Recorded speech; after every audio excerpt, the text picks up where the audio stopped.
ser muito importante a gente poder entender o que vem a ser os primeiros socorros. E, logicamente, utilizar desses primeiros socorros, não é mesmo? E poder ajudar as pessoas e talvez até a gente mesmo, né? Então, para isso, eu estou trazendo aqui pessoas que são profissionais dessa área que podem nos orientar da melhor forma possível. Aqui ao meu lado, o primeiro-tenente do Corpo de Bombeiros, Wagner Ourives Soares. E aqui também a doutora Aida Esteves, que é neurologista e também coordenadora do atendimento pré-hospitalar. Tudo bem, Aida? Tudo bem. E a Marielze, linda, nossa beneficiária. Olha que chique, saudável, bonita também. Muito obrigada. Tá tudo bem? Tudo bem, é a primeira vez. Primeira vez? É. E estou feliz. É, saudável, né? Então, hoje nós vamos começar com parada cardiorrespiratória. Nós vamos fazer esse procedimento num boneco da nossa Exatamente. Prevent Senior, De milhão, né? para que a gente possa mostrar como que é feito, né? Então, primeiro, porque antigamente eu lembro que se fazia esse procedimento em boca a boca. Aí muita gente brincava, né? Ah, vou fazer boca a boca e tal. Isso aí acabou? Então, hoje a gente ensina, a partir de 2010, nós temos um novo protocolo. Então, a partir de 2010, esse protocolo ele foi simplificado para os leigos, que são aquelas pessoas que não têm conhecimento. Certo. Então, para as pessoas da área de saúde, para os médicos, para os enfermeiros, para os bombeiros, o procedimento ainda continua a mesma coisa. Então, a gente continua fazendo as respirações artificiais e as massagens cardíacas. Ah, tá. Para o leigo, a gente tem um procedimento bem mais simples. Nós temos hoje apenas 4 procedimentos. Tá. Quais seriam esses procedimentos? Bom, primeiro Vamos, então, procedimento. primeiro procedimento. Vamos demonstrar aqui no nosso boneco, então. É. Vamos imaginar, então, que ele está inconsciente no chão Ah, e eu inconsciente. encontro essa vítima num quarto, na sala. Certo. Encontro ele nessa situação. O que eu devo fazer? Bom, primeiro passo que eu devo tomar é verificar o estado de consciência da minha vítima. Então, o que eu faço? Eu vou me postar ao lado da vítima, vou colocar os 2 joelhos no chão, vou ficar bem próximo da minha vítima e vou verificar o estado de consciência dela. Como é que eu faço isso? Eu vou tocar levemente nos ombros e vou chamar por 3 vezes. Então, mais ou menos assim. Ei, senhor, fala comigo. Ei, senhor, me ouve. Ei, fala comigo. Minha vítima está inconsciente. Certo. Se a minha vítima está inconsciente, eu passo para um segundo passo. Eu verifico a respiração da vítima. Eu verifico se ela respira. De que forma? Como é que eu faço isso? Vou colocando a mão aqui, não, né? Através da técnica ver, ouvir e sentir. O que é isso? Eu vou encostar a minha orelha próximo do nariz e da boca da vítima. Ah, tá. Ok? Então, vou chegar perto da vítima e vou colocar a minha orelha bem próximo do nariz e da boca. É porque só colocando a mão não resolve, não, né? O ideal é fazer esse procedimento, de Certo. encostar realmente a orelha. Por quê? Pelo som. Quando eu faço esse movimento, quando eu faço essa aproximação, Certo. eu consigo ver a respiração da vítima através do quê? Dos movimentos torácicos e abdominais. Eu consigo sentir a respiração da vítima pela diferença de temperatura e consigo também ouvir, né, pelo som característico que ela Certo. faz. Como a gente está falando de pessoas idosas, É. né, parte dessas pessoas usam, por exemplo, uma prótese dentária. Então, antes de fazer o terceiro passo, eu vou Você tem tirar que retirar? a prótese dentária dessa minha vítima, para ajudar depois na respiração. A respiração, entendi. Bom, terceiro passo. Terceiro passo, eu pedir socorro externo. Então, eu vou chegar para você, por exemplo, Elô, chama para mim o socorro especializado, liga para mim para o 192, SAMU, ou liga para mim para o 193, Corpo de Bombeiros, que eu tenho aqui uma pessoa inconsciente que não respira. Você não respira, já morreu? Não, Não? exatamente, não Não está morreu? morta ainda. Se eu tomar alguns procedimentos logo após esse fato acontecer, essa pessoa ela tem boas chances de sobreviver. Tá. Então, por isso que é importante a gente saber esses procedimentos. Esse procedimento, certo. Quarto passo, eu vou iniciar as massagens torácicas, as Enquanto massagens... não chega o enquanto SAMU não chega o SAMU, enquanto ou não chega o bombeiro. Tá, Então, eu inicio as massagens cardíacas, é o quarto passo. é o quarto passo. Bom, como é que eu faço, então? Né, se vocês quiserem, vocês podem fazer comigo, inclusive. O que eu vou fazer? Eu vou entrelaçar os meus dedos, entrelaço os meus dedos, Certo. eu deixo as minhas mãos espalmadas, eu vou apoiar essa região da minha mão no centro do peito da vítima e vou iniciar as massagens cardíacas. Então, eu inicio. 2, 3, 4, 5, 6, 7, 8, 9, 10. Bom, Quantas vezes? as pessoas já aprenderam em outros protocolos que teriam um número para se fazer. Para os leigos, a gente não fala, ó, são 30 massagens, são 35 massagens, a gente não fala isso. A gente fala o seguinte para os leigos: uma vez que eu inicio a massagem, eu não paro mais de fazer.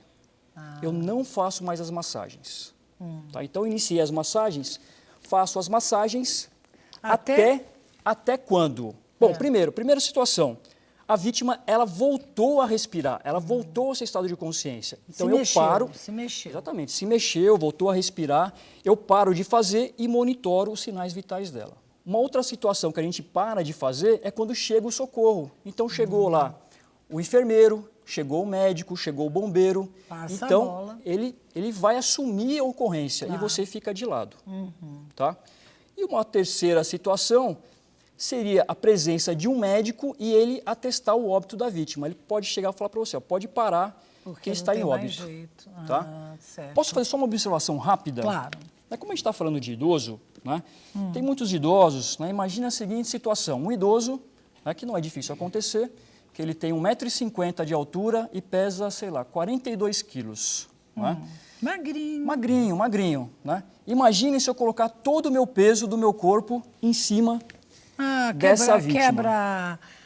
Quebra a costela. Pode quebrar as costelas. Nesse caso, quando eu perceber esse tipo de situação, o que eu faço? Eu vou tratar como se fosse uma criança. Então, ao invés de colocar as minhas duas mãos lá no centro do peito da vítima, o que eu faço? Eu vou colocar só uma das mãos. Então, nesse senhorzinho tem que ser só uma. Uma das mãos doutor e vou dosar a minha força, inclusive. Certo. Vou dosar a minha força, de modo que eu tente evitar o máximo possível, né, de ter aí uma fratura nas costelas. Certo. Pode acontecer de ter uma fratura nas costelas? Pode. Até pode. Devo parar nesse momento? Sim. Não devo parar. Mesmo que eu perceba que exista uma fratura, então eu continua. devo continuar. Porque se eu parar de fazer, essa pessoa fatalmente ela vai entrar em óbito. Tá certinho. O que você quer, Preventino? Pode falar. Respiração boca a boca, então, não faz mais. Já era. Então, a respiração boca a boca, quando a gente vai ensinar para os leigos, a gente não passa mais esse procedimento. Tá? Então, para os leigos, a gente passa somente esses 4 procedimentos. Vamos falar agora um pouquinho com a doutora Aida. Está no mar, na praia, a pessoa ficou lá bebendo água e tal, aí vem praticamente desmaiada. E aí, não pode fazer aquela respiração boca a boca para tirar a água da... Como é que é? Você pode usar até a manobra para... Essa mesma manobra? Parada cardiorrespiratória, a mesma manobra. Assim, na verdade, os consensos em 2010 tiveram essa mudança no protocolo de atendimento para o leigo, porque se viu que o tempo que se perdia de tentar fazer a respiração boca a boca, a pessoa às vezes ficava com nojo, porque a pessoa estava babando, não sabia se tinha uma doença infecto-contagiosa. Agora, com essas pneumonias e com as viroses pelos vírus influenza, que são altamente contagiosos, e outras doenças, então a gente tinha uma série de problemas. E se viu também que, analisando o número de pacientes que você precisava fazer só a manobra de ressuscitação, a massagem cardíaca, e naqueles que você fazia a massagem cardíaca com a respiração, que você não tinha um grande benefício. Então, a gente acaba... os consensos chegaram à conclusão que o melhor protocolo é ser retirado. Foi suprimido a respiração mantida artificial, em que a gente faz a respiração boca a boca, para a linguagem do leigo, porque você ganha tempo, você vê que o tempo é rápido. Ele descreveu em detalhes, mas na verdade você vê uma pessoa caída, o que você tem que fazer? Você tem que analisar se ela tem alguma deformidade no corpo, porque idoso é muito comum, ele tem osteoporose, ele tem osteoartrose. Então ele cai, quando ele cai, por exemplo, no banheiro tomando banho, porque escorrega e perdeu a consciência, é muito... Você vai procurar se ele tem alguma fratura, você vai deixá-lo naquela posição, mexer o mínimo possível com ele. Quer dizer, caiu ali, tem que viu deixar... que ele está inconsciente, que ele não está respondendo, você rapidamente tira alguma coisa que tiver na boca, a prótese, e você já inicia a massagem. Entendi. Então, isso você ganha alguns minutos, né? Alguns segundos que você ganha, você está tentando, porque assim, a massagem cardíaca, na verdade, o objetivo é tentar recompor uma circulação artificial que já te leva uma Mas porcentagem se ele de estiver oxigênio. respirando, ali no caso nós fizemos sem respiração. Quer dizer, ele estava inconsciente e sem respirar. E se ele estiver inconsciente respirando? Bem, É aí uma situação de desmaio já, né? Aí é Uma outra situação de situação. desmaio, a gente faz, por isso que seria... É a mesma? Foi bastante interessante a gente iniciar com a parada cardiorrespiratória, porque ela vai complementar todos os nossos assuntos posteriores. Então, num desmaio, se eu chego na residência, encontro lá meu parente, né, que ele está inconsciente, eu faço o mesmo procedimento, porém, então eu chego lá e verifico estado de consciência. Ei, senhor, me ouve? Ei, fala comigo. Ei, seu João, fala comigo. Está inconsciente. Mas está respirando. Aí eu vou para a respiração. Ele está respirando. Está respirando. E aí? Então, ela não está em parada cardiorrespiratória. Pode ser um desmaio. No desmaio, eu tomo outros procedimentos. O que eu devo fazer numa situação de desmaio? Eu vou deixar a cabeça da vítima numa posição confortável, de modo que tenha uma passagem de ar satisfatória para essa vítima. Eu vou afrouxar vestes, né? Afrouxo vestes da vítima. Tá? Se for uma senhora, muitas vezes pode estar com o sutiã muito apertado, né? Desabotou o sutiã. Se tiver com uma cinta de compressão no abdômen, tiro a cinta de compressão do abdômen. Certo. Se tiver com o cinto muito apertado, afrouxa o cinto. Se tiver com uma meia de compressão, Também tiro a meia de compressão. Tem que olhar tudo. Se tiver com um sapato muito apertado, Também tiro os sapatos. Né? Nesse caso, a vítima deitada, eu elevo as pernas da vítima a cerca de 30 centímetros, né?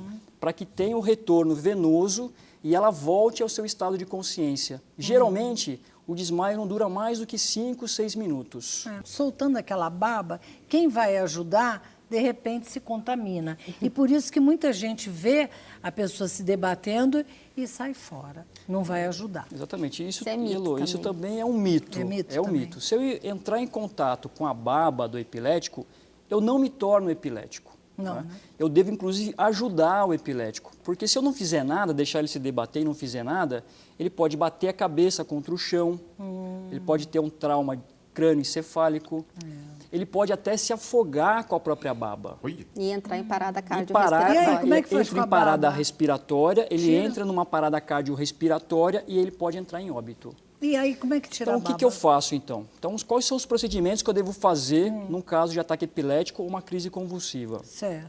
Eu afasto objetos para que a pessoa ela não bata contra os objetos. Certo. Eu protejo a cabeça da vítima. Eu seguro a cabeça da vítima de modo que ela não bata a cabeça com força no chão. Em relação à baba, né, se eu deixar a cabeça dela voltada para cima, para o teto, ela pode se afogar com a própria baba. Então, o que eu faço? Eu lateralizo a cabeça da vítima de modo dizer, que a baba lateralizo escorra. quer dizer, coloca de de lado, lado. isso, coloca a cabeça de lado da Certo. Dá uma vítima, seguradinha. de modo que a baba consiga escorrer. E ao mesmo tempo que eu faço essa lateralização, que eu coloco a cabeça de lado da vítima, eu vou fazer com que a língua também não obstrua grandemente a passagem do ar. Tem muita gente que costuma falar, né? A língua da vítima enrola. É, porque eu lembro da minha sogra, dizia isso, que tinha que tomar muito cuidado e tinha que segurar ali. Engole ali. Na Então, verdade, a língua tem uma da queda. vítima, ela não enrola. O que acontece é um relaxamento muscular e a língua ela tem uma ligeira queda. Isso atrapalha a respiração? Atrapalha. Melhora quando eu coloco a cabeça de lado da vítima. Que aí a língua vem para o lado também. Bom, falamos em manobra lateral, agora essa manobra de Heimlich. Como é que é isso? O procedimento da manobra de Heimlich é um procedimento para desengasgamento. Tá. Isso é bom. Então, quando a pessoa, muitas vezes, né, ela está se alimentando, né, e ela acaba entrando algum tipo de alimento nas suas vias aéreas. Preventino outro dia ficou engasgado. Pô. É. Então, nesse caso, nós temos duas situações. A Certo. primeira delas é o engasgo parcial, é uma obstrução parcial. Certo. Nesse caso, a pessoa ela consegue respirar e muitas vezes ela consegue falar. Ela fica mais ou menos assim, Elô. Ela chega para você e fala, estou engasgado. O que eu devo fazer como socorrista? Eu incentivo a tosse. Falo, seu João, continua tossindo. Você vai mostrar Seu João, na dona Mariel? Eu vou mostrar como é o que é? próximo procedimento. Ah, o próximo. Tá? O segundo procedimento é um pouco mais grave, porque é uma obstrução total. A vítima não consegue respirar e ela não consegue falar. Geralmente, ela fica nessa posição aqui, ó. Chega para você, fica agoniada. Porque está travado. Está travada, ela não consegue respirar. Entendi. Nesse caso, eu faço a manobra de Heimlich. Heimlich. A gente pode demonstrar com... Pode. Olha lá, Preventino aprende, viu? Aprendeu. Fazendo as pessoas e as pessoas Bom, fazendo em você. uma vez então que eu percebi que a minha vítima está, né, engasgada, ela vai ficar mais ou menos nessa posição aqui, ó, engasgada, tá? Eu vou perguntar para ela, a senhora está engasgada? Ela vai fazer assim, ó, estou engasgada, tá? O que eu faço? Me posto atrás da minha vítima, vou colocar as minhas pernas entre... Eu faço um pouquinho a perna. Vou colocar as minhas pernas entre as pernas da vítima. Vou cerrar os meus punhos, né, que eu chamo de mão de copinho, né, e vou colocar em cima do umbigo da vítima, 2 dedinhos acima do umbigo da vítima. Certo. A outra mão livre vai por cima. E o que eu faço? Eu faço movimentos de J, para dentro e para cima, para dentro e para cima. Não vou fazer com força nela porque machuca, tá? Não vou fazer com força porque machuca. Mas o que eu faço? É esse movimento aqui, ó. Cerro os meus punhos, a outra mão vai por cima, coloco essa mão que está fechada, né, a mão de copinho, coloco 2 dedos acima do umbigo e faço esse movimento, para dentro e para cima, para dentro e para cima. Aí ela, se estiver engasgada com uma carne, ela coloca para fora? Exatamente. Isso vai causar o quê? Uma pressão interna grande e vai fazer com que o objeto, com que o pedaço de carne, ele saia.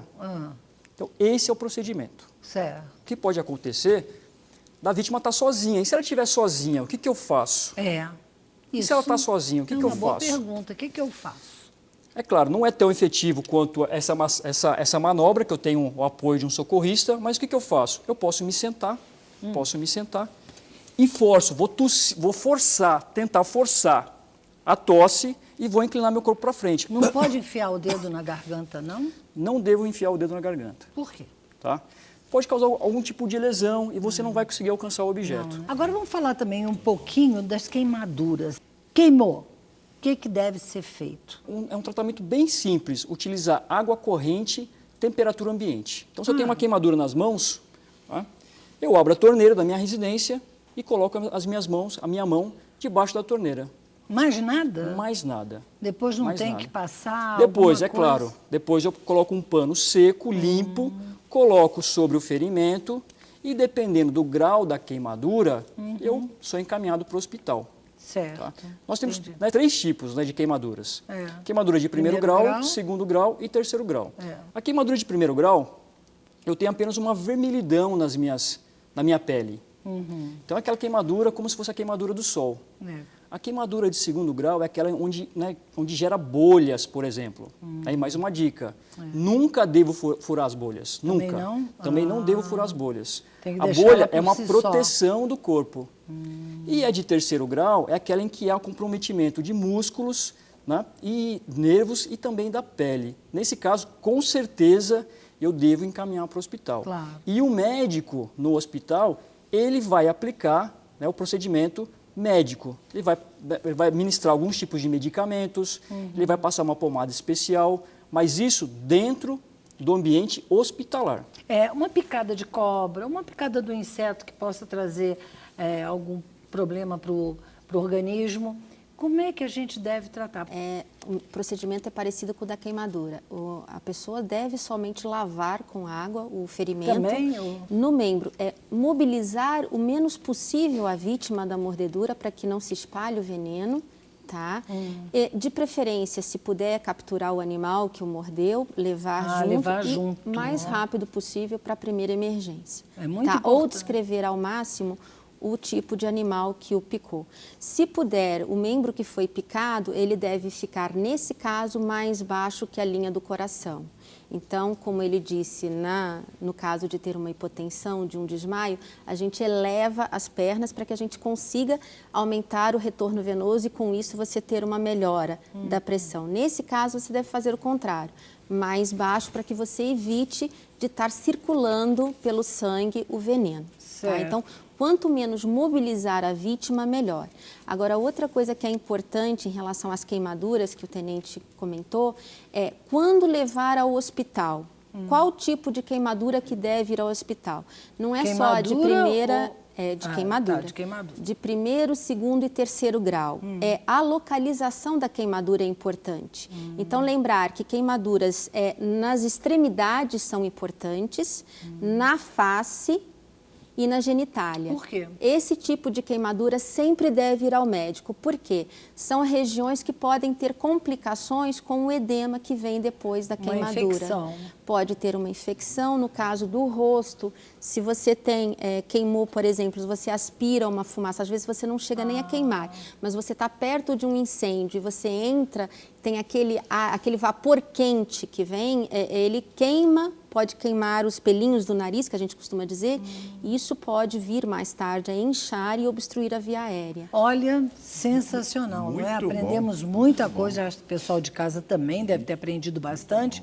E eu fico feliz com essa participação do nosso primeiro tenente, Ourives, também da Aida, essa doutora em neurologia maravilhosa, e também da Marielze, que veio aqui, Marielze, né? Que veio aqui, olha, deu a sua participação também.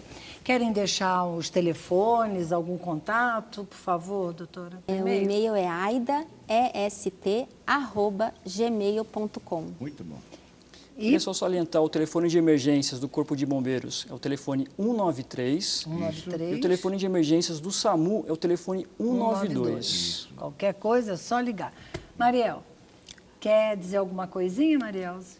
Eu quero dizer que eu estou sempre no Juventus. Isso. Que bom. Junto com a nossa Prevent Senior. E me sinto muito bem.